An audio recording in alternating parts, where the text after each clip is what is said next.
Hello everybody and welcome back to my channel. Now I found this week to be quite slow, a little bit choppy, but still, that being said, I've managed to have a pretty good week and I'm finishing up just over 2% on my account. It feels so good to finally have a good strong week on my account, and I'm going to jump onto the charts in a moment with you and break down my trade recap that I took on the New Zealand dollar to the US dollar.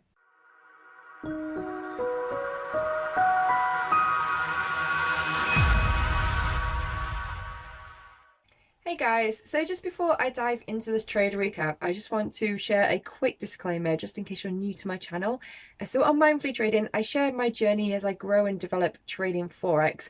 I'm not yet consistently profitable. I've started with a small account and I'm just focusing on learning, managing the risk on that account and growing it slow and steady while I build the necessary skills to be consistently profitable long-term trading Forex. So here is a chart for New Zealand dollar against the United States dollar, and this was my one good trade for the week. And I actually took this trade on the bank holiday Wednesday, which was a little bit riskier because on the bank holiday it basically meant the United States, Canada and France were all effectively closed for the bank holiday, so there was definitely a drop in volume, which just meant it was a little bit sluggish, and I think it was harder to trade because it was harder to tell whether something was making a strong move or not because the momentum wasn't quite there to see it through. But regardless, I still managed to get a good trade. So let's just break this down. And first of all, I'm going to go back to the 4-hourly chart just to get the bigger picture here of what happened. And I'm also going to take away the trading data so we can start at the beginning. Now this might seem like quite a risky trade for some of you because, as you can see, we're in a very strong uptrend here. The New Zealand dollar's been a lot stronger than the dollar, so for me to take a short on this is a little bit different and against my usual strategy because I am trying to trade with the trend. Just zooming out a little bit, you can see that we had been consolidating in this ascending wedge pattern, and since then we'd actually broken out and been forming this really nice strong uptrend here.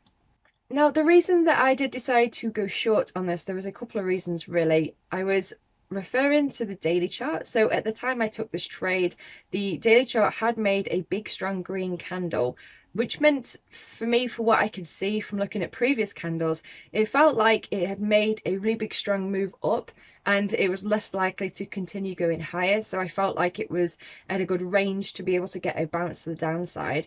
And I was actually looking at the weekly chart for some of this as well, because these two grey horizontal lines you can see here mark some weekly resistance points, and we were actually making some rejection candles on the shorter time frames around these points, so I felt like they may give enough resistance to see that drop down, and that was what I was looking to trade. Now, I actually got into this trade at 9:40 in the morning, which is actually quite late for me in the morning to take a trade because I generally trade from 8 o'clock in the London opening session. And using the hourly chart here, what I could see was that, yes, we had made this strong uptrend, as we know, but then we saw this whole area of consolidation, which was around those weekly resistance points. And I saw that we had made a few rejections of those weekly resistance levels. So this green candle here, although we had gone up, we'd actually closed below the second of the resistance levels.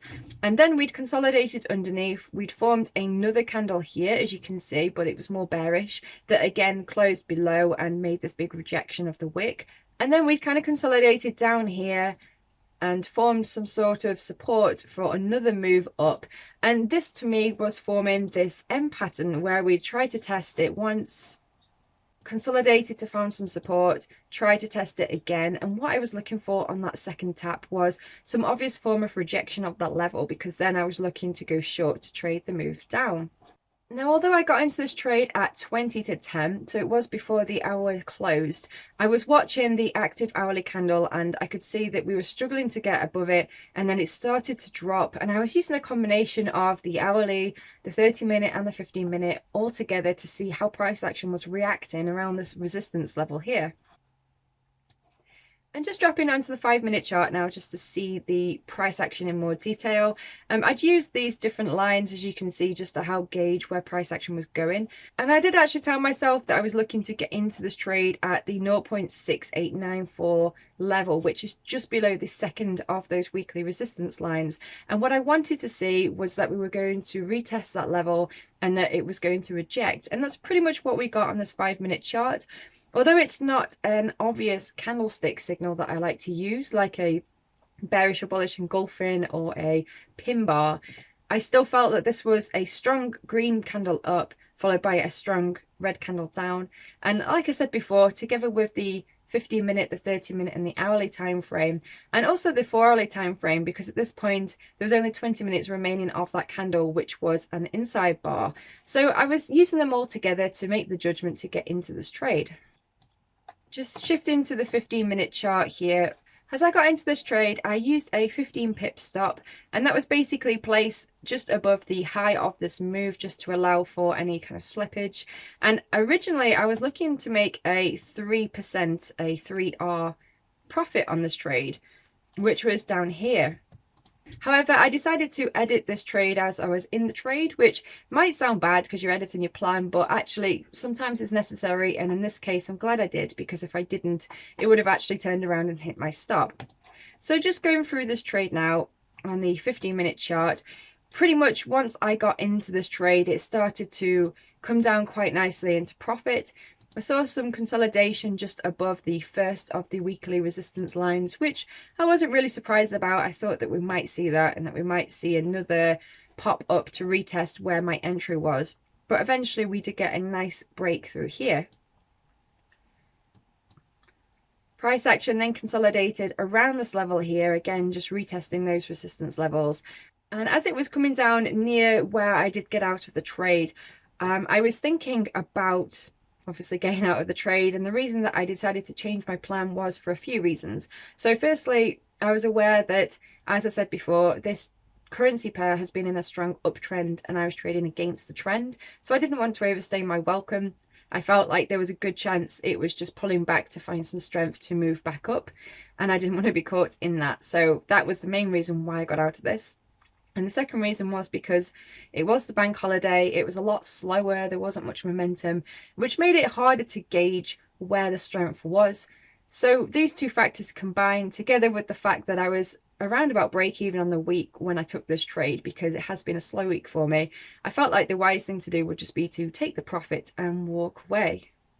So if I just switch it back into the hourly frame as well, this was the final factor as well when I got out of this trade, because the hourly started to form this pin bar moving back up. So that was probably the final motive for me to get out of this trade.